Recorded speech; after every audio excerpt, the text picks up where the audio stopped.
আপনি কি America, Britain বা কানাডার মতো উন্নত দেশগুলিতে যাওয়ার স্বপ্ন দেখেন? সেখানে থেকে প্রচুর অর্থ উপার্জন করতে চান? সম্ভবত এই উপমহাদেশের বেশিরভাগ মানুষই কোনো না কোনো সময়ে এই স্বপ্ন দেখেন। কারণ ওই সব উন্নত দেশগুলিতে বসবাস করতে পারলে সোসাইটিতে তাঁর এবং তাঁর পরিবারের রেসপেক্ট অনেকখানি বেড়ে যায়। কিন্তু এই স্বপ্নের বাস্তবায়নের পথে প্রধান বাধা হয়ে দাঁড়ায় এই সব দেশগুলির ভিসা পাওয়া। তবে এই ভিসার সমস্যা থেকে মুক্তি পাওয়ার উপায়ও মানুষ খুঁজে নিয়েছে। বিশেষ কয়েকটি স্থানে ঠিকমতো প্রার্থনা জানাতে পারলে ভিসার সমস্যার সমাধান হয়ে যায় বলে অসংখ্য মানুষের বিশ্বাস। যেমন হায়দ্রাবাদের চিকুর বালাজি মন্দির, আহমেদাবাদের খাদিয়া হনুমান মন্দির, নতুন দিল্লির বজরংবালী মন্দির, যার নামই হয়ে গেছে ভিসাওয়ালে বজরংবালী মন্দির, আর পাঞ্জাবের তলহান গ্রামের শহীদ বাবা নিহাল সিং গুরুদ্বারা। এই গুরুদ্বারাতে আবার প্রসাদের পরিবর্তে খেলনা এরোপ্লেন উৎসর্গ করেন ভক্তরা। বর্তমানে এই গুরুদ্বারা হাওয়াই জাহাজ গুরুদ্বারা নামেই বেশি পরিচিত। এসব শুনে ভাবছেন তো আপনাদের সাথে রসিকতা করছি? একেবারেই না। আপাত দৃষ্টিতে মজার মনে হলেও সাধারণ মানুষের মনে ওই সব উন্নত দেশগুলিতে বসবাসের প্রতি কতটা আকর্ষণ রয়েছে তা এই সব অন্ধবিশ্বাস থেকে বোঝা যায়। পাঞ্জাবের জলন্ধরের গ্রামগুলিতে এমন বহু বাড়ি রয়েছে যাদের ছাদের ওপরে এরোপ্লেন, যুদ্ধের ট্যাঙ্ক, ক্যাঙ্গারু সহ বিভিন্ন আদলের জলের ট্যাঙ্ক রয়েছে। এই ধরনের নির্মাণগুলি সেই সব বাড়িতেই রয়েছে যাদের পরিবারের কোনো না কোনো সদস্য বিদেশে থাকে, আর তারা আর্থিকভাবে কতটা সমৃদ্ধ তা বোঝানোর জন্যই এই ধরনের জলের ট্যাঙ্ক নির্মাণ করা হয়। আর এ ধরনের সমৃদ্ধিকে চোখের সামনে দেখে আশেপাশের অসংখ্য মানুষের মনেও এ ধরনের জীবনযাপনের আকাঙ্ক্ষা জন্মায়। তারাও সেই সব উন্নত দেশগুলিতে যেতে চায়। তবে আইনি পথে এই সব দেশগুলিতে প্রবেশের ছাড়পত্র পাওয়া খুব একটা সহজ কাজ নয়। তাই বেশিরভাগ ক্ষেত্রেই তারা বেছে নেয় বেআইনি পথ, যাকে বলা হয় ডঙ্কি রুট বা ডঙ্কি প্রসেস। সম্প্রতি মুক্তি পেয়েছে রাজকুমার হিরানি পরিচালিত, শাহরুখ খান অভিনীত হিন্দি সিনেমা ডাঙ্কি। এই সিনেমাতে এ ধরনের অবৈধ অনুপ্রবেশের বিষয়টিকে তুলে ধরা হয়েছে। কি এই ডঙ্কি রুটের আসল কাহিনী? কেন এই ডঙ্কি রুটকে ওয়ার্ল্ডস ডেডলিয়েস্ট রুট বলা হয়? কতটা বিপদসংকুল আর ভয়ঙ্কর এর যাত্রাপথ? চোখে একরাশ স্বপ্ন নিয়ে যারা এই বিপদসংকুল পথে পা বাড়ায় তাদের স্বপ্ন কি সত্যিই সার্থক হয়? এ সমস্ত কিছু নিয়ে বিস্তারিত আলোচনা করব এই পর্বে। নমস্কার, আমি অন্তরা, আর আপনারা দেখছেন ইনসাইট।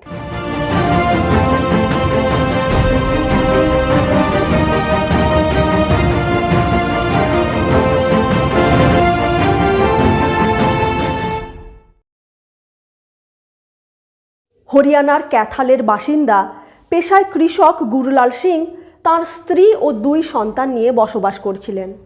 তবে কৃষি থেকে আয় তেমন একটা না হওয়ার কারণে পরিচিত একজনের পরামর্শে গুরলাল সপরিবারে বিদেশে পাড়ি দেওয়ার সিদ্ধান্ত নেন। জার্মানিতে গিয়ে সেখানকার ভিসা পাওয়ার বিনিময়ে জমি বাড়ি বিক্রি করে 67 লক্ষ টাকা তুলে দেন ডঙ্কি রুটের দালালদের হাতে, যাদেরকে বলা হয় ডঙ্কার। গুরলাল ও তাঁর পরিবারকে প্রথমে নিয়ে যাওয়া হয় দুবাইতে। সেখানে একটি ছোট্ট অপরিচ্ছন্ন রুমে তাঁদেরকে রাখা হয়, যেখানে খাবার দাবারেরও ঠিকমতো বন্দোবস্ত ছিল না। 5-6 মাস ধরে ওখানে থাকার পর দুবাই থেকে তাদের নিয়ে যাওয়া হয় সার্বিয়া। সেখান থেকে আলাদা ডঙ্কার অর্থাৎ আলাদা এজেন্ট জঙ্গলের পথে তাঁদেরকে নিয়ে যায় রোমানিয়া বর্ডারে। সেখান থেকে ট্রাকে করে তাঁরা পৌঁছন অস্ট্রিয়া। দীর্ঘ এই যাত্রাপথে খাবার দাবারের সেরকম কোনো বন্দোবস্ত ছিল না। ছোট ছোট সন্তানদের নিয়ে অসহায় গুরলাল ও তাঁর পরিবারকে আরও বেশ কয়েকটি এরকমই পরিবারের সাথে ট্রেনে করে নিয়ে যাওয়া হয় স্পেনের বার্সেলোনাতে। সেখান থেকে তাঁরা যান পর্তুগাল। এইভাবে ইউরোপের বিভিন্ন দেশগুলিতে ঘুরিয়ে পুনরায় তাঁদের নিয়ে আসা হয় অস্ট্রিয়াতে। তারপর তাঁদের হাতে জার্মানির ভিসা আর এরোপ্লেনের টিকিট ধরিয়ে ডঙ্কাররা কেটে পড়ে। সেই মতো তাঁরা যখন এয়ারপোর্টে গিয়ে পৌঁছন তখন তাঁদের বিমানে উঠতে দেওয়া হয় না। তাঁদেরকে জানানো হয় তাঁদের ভিসা নকল। 25 দিন অস্ট্রিয়ার পুলিশের হাতে আটক থাকার পর তাঁদের ভারতে ফেরত পাঠিয়ে দেওয়া হয়। এভাবে অবৈধ পথে ডঙ্কি রুটের মাধ্যমে বিদেশে অনুপ্রবেশের চেষ্টা করা গুরলাল সিং জমি বাড়ি সব হারিয়ে এখন নিঃস্ব। গুজরাটের ডিঙ্গুচা গ্রামের বাসিন্দা জগদীশ প্যাটেল তাঁর স্ত্রী ও 2 সন্তানকে নিয়ে এরকমই ডঙ্কি রুটের মাধ্যমে আমেরিকাতে অনুপ্রবেশের জন্য 65 লক্ষের বিনিময়ে কানাডা হয়ে আমেরিকার পথে রওনা দেন। কিন্তু কানাডা পৌঁছানোর মাত্র 1 সপ্তাহ পরেই পুরো পরিবারের মৃতদেহ কানাডার পুলিশের হাতে পড়ে। কানাডা ইউএস বর্ডার থেকে মাত্র 12 মিটার দূরে প্রচণ্ড ঠান্ডায় বরফের মধ্যে তাঁদের প্রত্যেকের জীবনহানি ঘটে। ডিঙ্গুচা থেকে মাত্র 14 কিলোমিটার দূরত্বে অবস্থিত বরিশানা গ্রামের ব্রিজকুমার যাদব তাঁর স্ত্রী ও 3 বছরের সন্তানকে নিয়ে ডঙ্কি প্রসেসের মাধ্যমে অবৈধভাবে মেক্সিকো ইউএস বর্ডারের উঁচু বেড়া পার করতে গিয়ে পা ফসকে 3 জনে নিচে পড়ে যান। ঘটনাস্থলেই ব্রিজকুমারের মৃত্যু হয়। এরকম কাহিনীগুলি কোনো একজন গুরলাল সিং, একজন জগদীশ প্যাটেল বা একজন ব্রিজকুমার যাদবের কাহিনী নয়। এরকম অসংখ্য মানুষ রয়েছেন যারা আমেরিকা, কানাডা বা ইউরোপের উন্নত দেশগুলিতে সমৃদ্ধ জীবনযাপনের আশায় ডঙ্কারদের পাতা ফাঁদে পা দিচ্ছেন। তাদের মধ্যে কেউ কেউ বর্ডার পার করতে পারলেও অনেকেরই যাত্রাপথেই মৃত্যু ঘটছে। আবার অনেকে প্রতারিত হয়ে সর্বশান্ত হয়ে পড়ছেন। সরকারের নজর এড়িয়ে অবৈধ পথে এই সব দেশগুলিতে অনুপ্রবেশের এই পদ্ধতিকে ডঙ্কি প্রসেস বা ডঙ্কি রুট বা ডঙ্কি ফ্লাইট বলা হয়। এই শব্দটি এসেছে একটি পাঞ্জাবি বাগধারা থেকে, যার অর্থ এক স্থান থেকে আরেক স্থানে লাফিয়ে লাফিয়ে যাওয়া, ঠিক যেভাবে ইল্লিগ্যাল ইমিগ্র্যান্টরা ডঙ্কি প্রসেসে করে থাকে। পূর্বে এই শব্দটি ব্যবহার করা হতো ব্রিটেন তথা ইউকেতে অনুপ্রবেশের জন্য। প্রথমে এইসব ইমিগ্রেন্টরা ইউরোপিয়ান ইউনিয়নের শ্যাঙ্গেন কান্ট্রির ট্যুরিস্ট ভিসার জন্য আবেদন করে। এই ভিসার সাহায্যে ইউরোপের বর্ডার ফ্রি জোনে অর্থাৎ প্রায় 27টি ইউরোপিয়ান দেশে নির্বিঘ্নে ঘোরাফেরা করা যায়। তবে ইউকে শ্যাঙ্গেন কান্ট্রির অন্তর্গত না হলেও ইউরোপের ওই সব দেশগুলির অত্যন্ত নিকটে অবস্থানের জন্য ইউকের সীমান্ত পার হওয়াটা খুব একটা কঠিন ছিল না।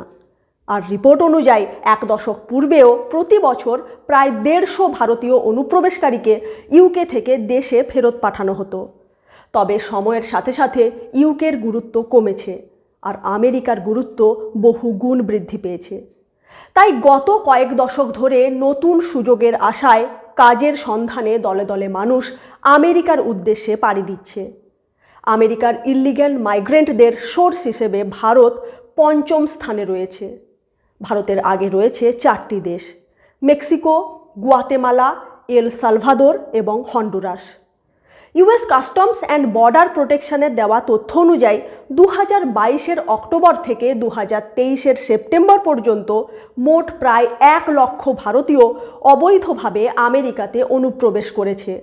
আর ভারতের পাঞ্জাব, হরিয়ানা, গুজরাট ও হিমাচলের মতো রাজ্যগুলি থেকেই বেশিরভাগ হিউম্যান ট্রাফিকিং হয়ে থাকে। এর কারণ মূলত আর্থিক অসচ্ছলতা আর বেকারত্ব। অবশ্য ইউরোপ, আমেরিকা বা কানাডার মতো উন্নত দেশগুলিতে গিয়ে বসবাস করার আকাঙ্ক্ষা বেশিরভাগ মানুষেরই থাকে। আর্থিক দিক থেকে যথেষ্ট সমৃদ্ধ, উচ্চবিত্ত বা উচ্চ মধ্যবিত্ত শ্রেণীতে থাকা মানুষরাও বিদেশে গিয়ে বসবাস করেন। তবে তাঁদের হাতে থাকে প্রচুর অর্থ, যথেষ্ট শিক্ষাগত যোগ্যতা বা এমন কোনো বিষয়ে পারদর্শিতা যার সাহায্যে তাঁরা দূতাবাসের মাধ্যমে ভিসার আবেদন করে আইনি পথে সেই সব দেশগুলিতে যেতে পারেন। কিন্তু এই সুযোগ নিম্ন মধ্যবিত্ত শ্রেণীতে থাকা মানুষদের থাকে না।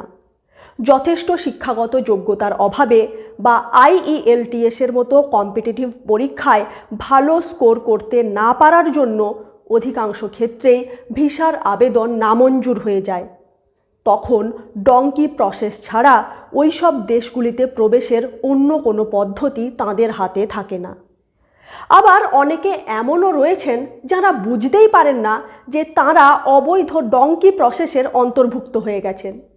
গুজরাট, পাঞ্জাব বা হরিয়ানার প্রত্যন্ত গ্রামেও আপনার চোখে এমন সাইনবোর্ড পড়বে যেখানে বড় বড় অক্ষরে লেখা থাকে, বিনা ডকুমেন্টে ডাইরেক্ট আমেরিকাতে এন্ট্রি করানো হয়। ওই সব রাজ্যগুলোতে এ ধরনের সংস্থা ছাতার মতো গজিয়ে উঠেছে। আর এই সব এজেন্টরা সেই সব মানুষদেরও ফাঁদে ফেলে যারা আইনি পথে ভিসা নিয়ে আমেরিকাতে যেতে চান। বহু ক্ষেত্রে প্রথমে এজেন্টরা ভিসার অ্যাপ্লিকেশনের জন্য ক্লায়েন্টদের কাছ থেকে প্রচুর অর্থ ফি হিসেবে আদায় করে।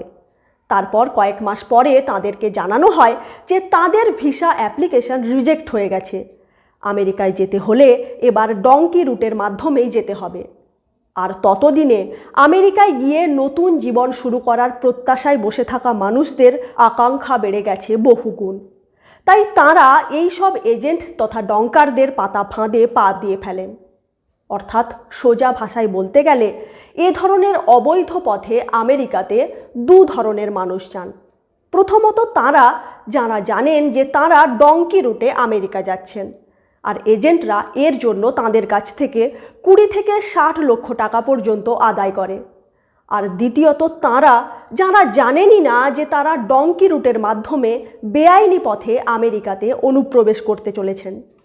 প্রথমে তাঁদেরকে বলা হয় দিল্লি বা চণ্ডীগড়ের ইন্টারন্যাশনাল এয়ারপোর্ট থেকে তাঁদের যাত্রা শুরু হবে এবং তাঁদের ফ্লাইট গিয়ে থামবে একেবারে আমেরিকার কোনো বিমানবন্দরে। কিন্তু কার্যক্ষেত্রে তাঁদের ফ্লাইট গিয়ে পৌঁছয় ল্যাটিন আমেরিকার কোনো একটি দেশে। এবার সেখানে আসে অন্য ডঙ্কার, যারা তাঁদেরকে জানায় আমেরিকা যেতে গেলে এবার ডঙ্কি রুটের মাধ্যমেই যেতে হবে। এ অবস্থায় ডঙ্কারদের প্রস্তাবে রাজি হওয়া ছাড়া অন্য কোনো পথ তাঁদের সামনে খোলা থাকে না। এবার শুরু হয় world's most deadliest journey. Donkey প্রসেসের বিভিন্ন যাত্রাপথ রয়েছে। বিভিন্ন দেশের নিয়মকানুনের নানা ফাঁকফোকর গলে হিউম্যান ট্রাফিকিংয়ের এই বিরাট চক্র কাজ করে। ভারতসহ বাংলাদেশ, পাকিস্তান, শ্রীলঙ্কা, নেপালের মতো ভারতীয় উপমহাদেশের দেশগুলি থেকে যাওয়ার মোস্ট পপুলার ডঙ্কি রুট হচ্ছে প্রথমে ল্যাটিন আমেরিকার কোনো একটি দেশে গিয়ে পৌঁছনো। ভারতীয় নাগরিকদের জন্য অবশ্য এই সব দেশগুলিতে ভিসা পাওয়ার সহজ বন্দোবস্ত রয়েছে। ইকুয়েডর, বলিভিয়া এবং গায়নাতে ভারতীয় নাগরিকদের জন্য ভিসা অন অ্যারাইভালের সুবিধা রয়েছে। আর ব্রাজিল এবং ভেনেজুয়েলাতে ভারতীয়রা সহজেই ট্যুরিস্ট ভিসা পেতে পারেন। অবশ্য কোনো ব্যক্তির যাত্রাপথ কেমন হবে তা নির্ভর করবে তার এজেন্টের কোন দেশের ডঙ্কারের সাথে লিঙ্ক রয়েছে তার ওপর। এখান থেকে কখনো বাসে, কখনো ট্রাকে, কখনো ট্রেনের মাধ্যমে বা পায়ে হেঁটেও স্থানীয় প্রশাসনের নজর এড়িয়ে সামনের দিকে অগ্রসর হতে হয়। প্রতিটি দেশে আলাদা আলাদা ডঙ্কার রয়েছে, যাদের কাজ সেই নির্দিষ্ট গ্রুপকে সে দেশের বর্ডার অবধি পৌঁছে দেওয়া। এভাবে তারা এসে পৌঁছয় কলম্বিয়াতে। এরপর শুরু হয় সবচেয়ে ভয়ঙ্কর যাত্রা, কলম্বিয়া থেকে পানামা, যার মাঝে পড়ে ড্যারিয়েন গ্যাপ। পায়ে হেঁটে প্রায় 96 কিলোমিটারের জঙ্গল আর পাহাড়ি পিছল পথ অতিক্রম করতে হয়, যার মাঝে পড়ে ঘন জঙ্গল, ঝোপঝাড়, স্রোতস্বিনী ছোট ছোট নদী ও উঁচু উঁচু পাহাড়। এই পথ অতিক্রম করতে সময় লাগে প্রায় 10 থেকে 11 দিন। এই যাত্রাপথে পানীয় জল ও খাবারের অভাব খুবই কমন। এর সাথেই রয়েছে নানা ধরনের সাপ, জংলি জানোয়ার ও বিষাক্ত কীটপতঙ্গের আক্রমণ। এছাড়াও পুরো পানামা জঙ্গল জুড়ে রয়েছে ড্রাগ পাচারকারী এবং অস্ত্রধারী নানা গেরিলা গ্রুপের আধিপত্য। মাঝে মাঝেই তারা এই সব যাত্রী দলের ওপর আক্রমণ চালিয়ে সর্বস্ব লুটপাট করে নেয়, এমনকি হত্যা করতেও পিছপা হয় না। সেই ভয়ঙ্কর বিপদসংকুল পথে 10-11 দিন ধরে ক্রমাগত হাঁটতে হাঁটতে বহু মানুষ হতাশা এবং ক্লান্তির চরম সীমায় এসে পৌঁছয়। অনেকে সেই পথ পার করতে পারে, আবার অনেকে পারে না, পথেই তাদের মৃত্যু ঘটে। তাই অনেকেই এই ভয়ঙ্কর পথ যাতে পার করতে না হয় তার জন্য কলম্বিয়ার সান আন্দ্রেস থেকে জলপথে নিকারাগুয়া হয়ে মেক্সিকোর পথে রওনা দেন। তবে এই দীর্ঘ যাত্রাপথের পুরোটাই মাছ ধরার নৌকোতে লুকিয়ে পার করতে হয়। বেশিরভাগ ক্ষেত্রেই নৌকোগুলিতে মানুষদের ঠাসাঠাসি করে ভরা হয়, ফলে নৌকাডুবি হওয়ার যথেষ্ট সম্ভাবনা থাকে। এছাড়াও পুলিশের হাতে ধরা পড়লে সবাইকে গ্রেফতার করে জেলে পাঠিয়ে দেওয়া হয়। কিছুদিন সেখানে রাখার পর তাদের নিজের দেশে ফেরত পাঠিয়ে দেওয়া হয়। ফলে আমেরিকাতে পৌঁছনোর আর কোনো উপায় তো থাকেই না, উপরন্তু সে বাবদ যে লক্ষ লক্ষ টাকা এজেন্টকে দিতে হয়েছিল তা আর ফেরত পাওয়া যায় না। এভাবেই দীর্ঘ যাত্রাপথের নানা বাধা পার করে মাইগ্রেন্টরা মেক্সিকো বর্ডার অবধি পৌঁছে যান। এবার আপনাদের মনে হতে পারে, এত কষ্ট করে এভাবে একটার পর একটা দেশ পার করে মেক্সিকো আসার কী দরকার? দিল্লি বা চণ্ডীগড় ইন্টারন্যাশনাল এয়ারপোর্ট থেকে বিমানে করে দুবাই হয়ে সরাসরি মেক্সিকো চলে এলেই তো হয়। কিন্তু এই পথ আপাত দৃষ্টিতে সহজ মনে হলেও এভাবে সরাসরি মেক্সিকোতে এসে পৌঁছলে পুলিশের হাতে ধরা পড়ার ভয় সবচেয়ে বেশি থাকে। কারণ ভিসা ছাড়া এয়ারপোর্ট থেকে বাইরে বেরোলেই মেক্সিকো পুলিশের হাতে ধরা পড়তে হবে, আর মেক্সিকো পুলিশ সাথে সাথেই তাদের গ্রেফতার করে দেশে ফেরত পাঠিয়ে দেবে। তাই ডঙ্কাররা এই পথ খুব একটা ব্যবহার করে না। যাই হোক, পুলিশের চোখ এড়িয়ে কোনো মতে মেক্সিকো বর্ডার পার করার পর মাইগ্রেন্টদের সামনে পড়ে মেক্সিকোর উষ্ণ মরু অঞ্চল, যেখানে গ্রীষ্মকালে মাঝে মাঝেই তাপপ্রবাহ চলে। এই পথ পার করাটাও একটা বিরাট চ্যালেঞ্জ। এছাড়াও যদি কোনোভাবে মেক্সিকোর বর্ডার পুলিশের হাতে ধরা পড়ে যায়, তবে তাদের সাথে সাথে গ্রেফতার করে জেলে নিয়ে আসা হয়। কিছুদিন সেখানে রাখার পর পুনরায় তাদের নিজের দেশে ফেরত পাঠিয়ে দেওয়া হয়। ইকোনমিক টাইমসকে দেওয়া একটি সাক্ষাৎকারে জলন্ধরের বাসিন্দা কমলজিৎ কর জানান, ডঙ্কি প্রসেসের মাধ্যমে আমেরিকাতে পৌঁছানোর জন্য স্বামী সন্তান সহ তাঁরা 3 জন মোট 53 লক্ষ টাকা খরচ করেছিলেন। কিন্তু মেক্সিকোর পুলিশের হাতে ধরা পড়ার পর তাঁদের সেখান থেকেই ভারতে ফেরত পাঠিয়ে দেওয়া হয়। পাঞ্জাবের গুরদাসপুরের বাসিন্দা 26 বছরের তরুণ গুরপাল সিংয়ের মৃত্যু হয় মেক্সিকোর একটি বাস দুর্ঘটনায়। সংবাদপত্রে প্রকাশিত রিপোর্ট অনুযায়ী এবছরেরই শুরুর দিকে তিনি আমেরিকাতে অবৈধ অনুপ্রবেশের জন্য ডঙ্কি রুটে বেরিয়ে পড়েছিলেন। বাসে মেক্সিকো পার হওয়ার সময় মেক্সিকো পুলিশ তাদের বাস আটকায়।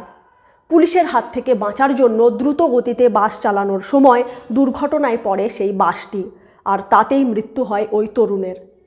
পরে গুরদাসপুরের সাংসদ সানি দেওলের হস্তক্ষেপে বাড়িতে ফেরে তার মৃতদেহ। এভাবেই ডঙ্কি রুটের ভয়ানক যাত্রাপথে প্রতিদিন অসংখ্য মানুষের মৃত্যু হয়, আর তাদের মধ্যে খুব অল্প সংখ্যকেরই পরিবার পরিজনেরা সেই সংবাদ জানতে পারেন। পুলিশের চোখ এড়িয়ে যারা লুকিয়ে মেক্সিকোতে ঢুকতে পারে তাদেরকে ইউএস মেক্সিকো বর্ডারের কাছাকাছি অবস্থিত ক্যাম্পগুলিতে ঠাসাঠাসি করে রাখা হয়। এই ক্যাম্পগুলিতে থেকে চলে বর্ডার পার করার সঠিক সময় আর সুযোগের অপেক্ষা। 3145 কিলোমিটার দৈর্ঘ্য বিশিষ্ট এই মেক্সিকো ইউএস বর্ডারের সাথে লেগে রয়েছে আমেরিকার 4টি state: California, Arizona, New Mexico আর টেক্সাস। ডঙ্কাররা মাইগ্রেন্টদের অনুপ্রবেশ করানোর জন্য এই 4টি স্টেটের বিভিন্ন পয়েন্টকে টার্গেট করে। এই ইউএস মেক্সিকো বর্ডারের প্রায় 2000 কিলোমিটার জুড়ে রয়েছে রিও গ্র্যান্ডে রিভার। এই রিও গ্র্যান্ডে রিভার আমেরিকাতে অনুপ্রবেশের একটি বড় পয়েন্ট। এই নদী পার করতে পারলেই সোজা পৌঁছে যাওয়া যায় টেক্সাসে। তবে এই পথ বন্ধ করার জন্য ন্যাশনাল গার্ড এবছরই এই পুরো অঞ্চল জুড়ে কাঁটা তারের বেড়া লাগিয়ে দিয়েছে।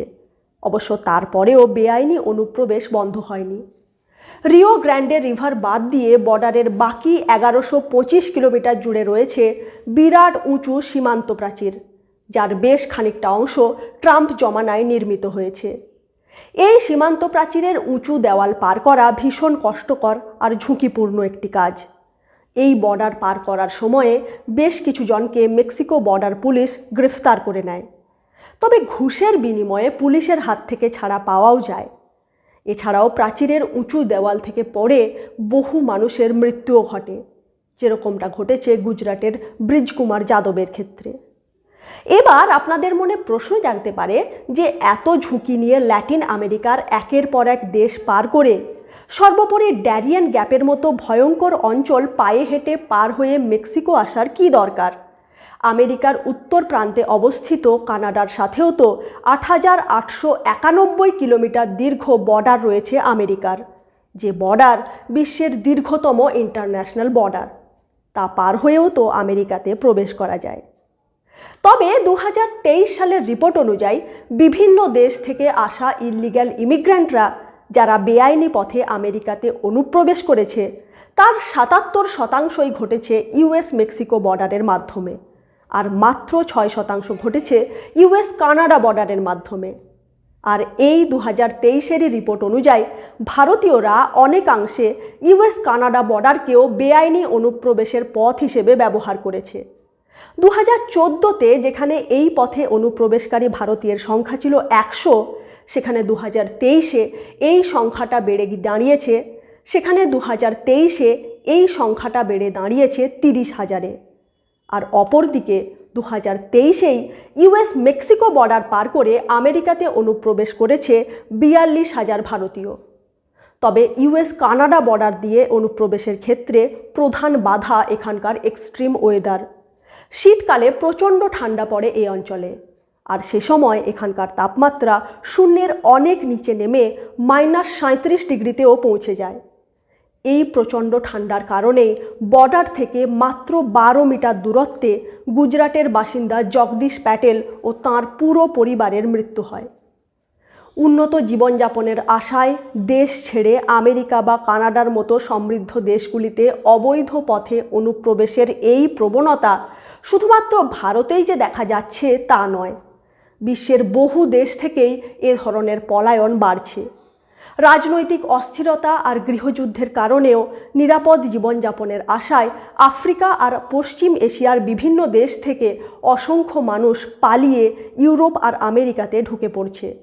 আবার ভারত, চীন, ভিয়েতনাম, পাকিস্তান, বাংলাদেশের মতো দেশগুলি থেকেও বহু মানুষ পালিয়ে চলে যাচ্ছে উন্নত দেশগুলিতে।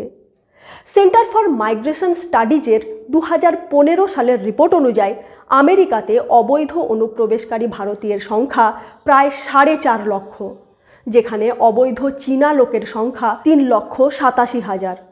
এছাড়াও আমেরিকার 4টি অঞ্চল নিউ ইয়র্ক, মিশিগান, ভার্জিনিয়া আর ক্যালিফোর্নিয়া মিলে মোট 28,000 অবৈধ বাংলাদেশি অনুপ্রবেশকারী রয়েছে।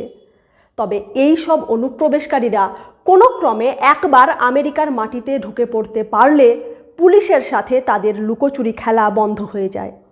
তারা নিজেরাই তখন পুলিশের হাতে ধরা দেয়, কারণ তাহলেই তারা অ্যাসাইলামের জন্য আবেদন করতে পারবে। এখন প্রশ্ন হচ্ছে, এই অ্যাসাইলাম কি? ইউনাইটেড নেশনসের রিফিউজি এজেন্সির নিয়ম অনুযায়ী অ্যাসাইলাম হচ্ছে সুরক্ষা পাওয়ার একটা উপায়। এর সাহায্যে কোনো ব্যক্তি মার্কিন যুক্তরাষ্ট্রে থাকার নিশ্চয়তা পায়। তাকে তার নিজের দেশে ফেরত পাঠানো হয় না, কারণ সেখানে গেলে তার শাস্তি বা ক্ষতির আশঙ্কা থাকে। আমেরিকার আইন অনুযায়ী যদি কোনো ব্যক্তি তার নিজের দেশে প্রাণ সংশয়ের ভয়ে আমেরিকাতে পালিয়ে আসে, তবে সে অ্যাসাইলামের জন্য আবেদন করতে পারে। যদি তার অ্যাসাইলাম মঞ্জুর হয়ে যায়, তবে সেই ব্যক্তি এই অ্যাসাইলামের জোরে আমেরিকাতে বসবাস করতে পারে। এই অ্যাসাইলাম পাওয়ার উদ্দেশ্যেই ডঙ্কি রুটের মাধ্যমে অনুপ্রবেশকারী ব্যক্তিরা পুলিশের হাতে ধরা দেয়। তবে অ্যাসাইলাম পাওয়ার জন্য বেশ কয়েকটি ক্যাটাগরি রয়েছে, যেমন রিলিজিয়াস পারসিকিউশন, অর্থাৎ কোনো ব্যক্তির ধর্মবিশ্বাসের কারণে যদি তাকে কোনো প্রকার বৈষম্যের সম্মুখীন হতে হয়। পলিটিক্যাল পারসিকিউশন, অর্থাৎ কারো রাজনৈতিক মতামতের কারণে যদি তার ক্ষতির আশঙ্কা থাকে। এরপর আসে কাস্ট বেসড পারসিকিউশন, অর্থাৎ কোনো একটি নির্দিষ্ট জাতের কারণে তার শোষণের আশঙ্কা থাকে। এথনিক পারসিকিউশন, অর্থাৎ যদি এথনিসিটির কারণে কাউকে বৈষম্যের মুখে পড়তে হয়। সোশ্যাল গ্রুপ পারসিকিউশন, অর্থাৎ কোনো বিশেষ বর্গের অন্তর্ভুক্ত হওয়ার কারণে যদি তার ক্ষতির আশঙ্কা থাকে, যেমন মহিলা বা এলজিবিটি কমিউনিটি। এই সব ক্যাটাগরির যে কোনো একটির অন্তর্ভুক্ত হলে কোনো ব্যক্তি অ্যাসাইলাম পাওয়ার আবেদন করতে পারে। তবে অ্যাসাইলামের আবেদনপত্র মঞ্জুর হবে কি না তা নির্ভর করবে ইমিগ্রেশন কোর্টের রায়ের ওপর। অ্যাসাইলামের আবেদন প্রক্রিয়া এত সহজ নয়, আর সাথে সাথেই বিচার প্রক্রিয়াও শুরু হয়ে যায় না। বিচার প্রক্রিয়া শুরু হওয়া পর্যন্ত তাদেরকে থাকতে হয় ডিটেনশন ক্যাম্পে, আর এই সব ডিটেনশন ক্যাম্পগুলিতে সবার অভিজ্ঞতা সুখকর নয়। এছাড়াও এই বিচারের প্রক্রিয়া দীর্ঘমেয়াদী, আর এতে খরচও অনেক। সিরাকিউজ ইউনিভার্সিটির তথ্য অনুযায়ী অ্যাসাইলাম কেসে গড় খরচের পরিমাণ 10 থেকে 15,000 মার্কিন ডলার। তবে অনেক ক্ষেত্রেই এই খরচের পরিমাণ আরও বাড়তে পারে, যেমনটা ঘটেছে সতপাল সিংয়ের সাথে। পাঞ্জাবের বাসিন্দা সতপাল সিং বর্তমানে আমেরিকাতে ট্রাক ড্রাইভারের পেশাতে রয়েছেন। দ্য ইকোনমিক টাইমসকে দেওয়া একটি সাক্ষাৎকারে তিনি জানান, ইউএস মেক্সিকো বর্ডার পার হয়ে 2011 সালে বেআইনিভাবে তিনি আমেরিকাতে প্রবেশ করেছিলেন। সেই থেকে তিনি অ্যাসাইলাম পাওয়ার কেস লড়ে যাচ্ছেন, যা এখনও মঞ্জুর হয়নি। আর এতে এখনও পর্যন্ত তার খরচ হয়েছে $25,000। অবশ্য এই উপমহাদেশ থেকে যাওয়া বেশিরভাগ মাইগ্রেন্টই আর্থিক কারণে অবৈধ পথে আমেরিকাতে প্রবেশ করেন, কিন্তু অ্যাসাইলাম পাওয়ার জন্য আর্থিক কারণকে মান্যতা দেওয়া হয় না। তাই তাঁরা সবাই অ্যাসাইলামের জন্য যে কোনো একটি ক্যাটাগরিতে আবেদন করেন, যে ক্যাটাগরিগুলির কথা একটু আগেই বললাম। কিন্তু ইমিগ্রেশন কোর্টের বিচারের সময় যদি প্রমাণিত হয় সেই ব্যক্তির দেওয়া তথ্য ভুল, তিনি অ্যাসাইলাম পাওয়ার জন্য মিথ্যে কথা বলেছিলেন, তবে সেক্ষেত্রে তাকে তৎক্ষণাৎ দেশে ফেরত পাঠিয়ে দেওয়া হয় আর তার ওপর ব্যান লাগানো হয়, যাতে সেই ব্যক্তি আর কোনো দিনও আমেরিকাতে আসতে না পারেন। ফলে এজেন্টকে দেওয়া লক্ষ লক্ষ অর্থের পুরোটাই জলে যায়। কোনোভাবে যদি অ্যাসাইলামের আবেদন মঞ্জুর হয়েও যায়, তবে পরবর্তী 150 দিন পর্যন্ত তারা ওয়ার্ক পারমিটের জন্য আবেদন করতে পারবে না। ফলে এই পুরোটা সময় ধরে তাদেরকে অতি অল্প বেতনে কাজ করতে বাধ্য হতে হয়। তাদেরকে সপ্তাহে 70 থেকে 80 ঘন্টা কাজ করতে হয়, আর এর পুরোটা লাভ যায় সেই সব মার্কিন সংস্থাগুলির পকেটে যারা এদেরকে কাজে লাগায়।